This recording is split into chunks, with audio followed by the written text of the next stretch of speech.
Hello mga kasimple love, mga kasimple, good morning sa inyo. Bali ngayong araw, Sabado ng umaga.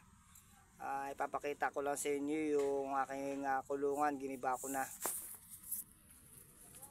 Yan. Bali aayusin ko siya tapos ililipat ko ng lugar.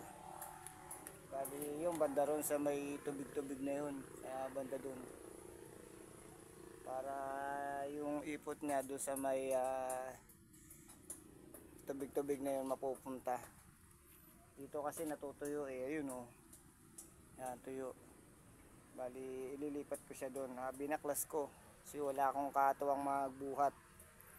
Para buhatin na lang papunta ron. Kailangan ko ng mga 5 tao para mabuhat yan eh.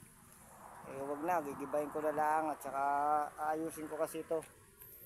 Ito kasi nga screen niya na babatak. Dadamihan ko ng pako. Yung pako niya kasi isang dangkal. Ayan. Bali anuhan natin, dadamihan natin para pagka hindi mahihila ng manok. Yan, ipit. Pero ipit naman yan. Kaya nakaraan may pantayan. Ngayon parang lundo. Bali lilipat ko lang siya. Ayun yung mga binaklas ko nasa likod na yan.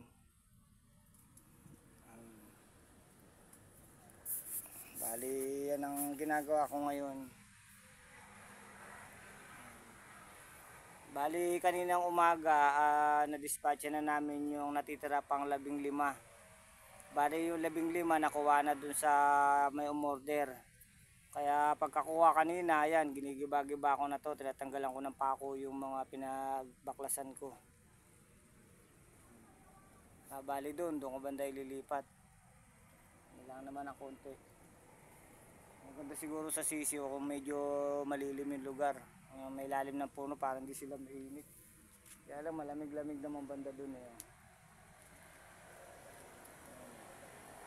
Pero lilipat ko kasi para pagka nilagyan ko ng yero, diretso doon sa may mga tubig-tubig na yun. Kasi sisiritan na lang natin sila ng tubig para hindi na tayo linis na linis. Nga pala, yung aking kinita nga pala doon sa kukunting alaga ko na manok na 51 pieces, namatay ay 5, 46 na lang siya. Pero panghuli namatay pa rin yung isa. Malaki na. Hindi ko nabantayan, hindi ko alam kung ano nangyari. Kumita pa naman kahit mga konti. Dahil hindi ko pa nakaltas yung ano eh. Sa lahat-lahat kasi yung sisiw at saka yung patuka. Nakaltas na, kumita daw ng 2,000. Pero ito kasi hindi pa nakakaltas ito. Ito kasi ginawa ko na yan, yung pagbili ko ng kahoy, pako, pawid, umabot siya ng 2,000. Tsaka yung ano na yan, chicken wire na yan, ayan, yung screen na yan, hindi pa nakaltas, pati yung ilaw. Kaya pag kinaltas yun, wala talagang kita. Bali sa susunod kahit nailipat ko yan doon, at least kahit pa paano, di ba sa susunod baka tayo kumita na sa susunod. Tsaka alam na natin yung gagawin natin kung paano i-handle, alagaan yung mga sisiw. Ngayon mga kasimple, good morning sa inyo. Bali yun lang yung ginagawa ko ngayong umaga. Di ko alam kung matatapos ko yan ng mamaya hanggang bukas. O siguro hindi, baka hanggang bukas. Kasi bubunutan ko pa ng pako yung pinagkakalasan ko niyan.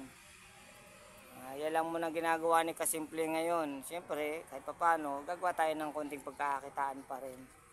Habang naghahantay ng pan-deliver na isda, gagawin ko ito. Kailangan matapos ko ito ng bago mag-Martes.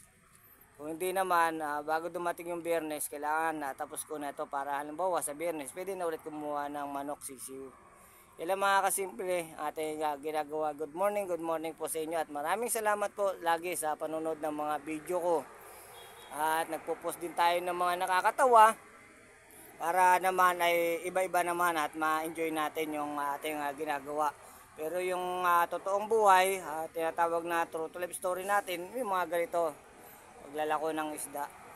Siguro pag nakapahinga tayo mamaya at nakapag-load tayo, kasi umaasa lang tayo sa load, wala tayong load, edi maghanap ulit tayo ng makukontent natin na nakakatawa. Ilan po, maraming salamat po sa inyo. God bless po. Maraming salamat.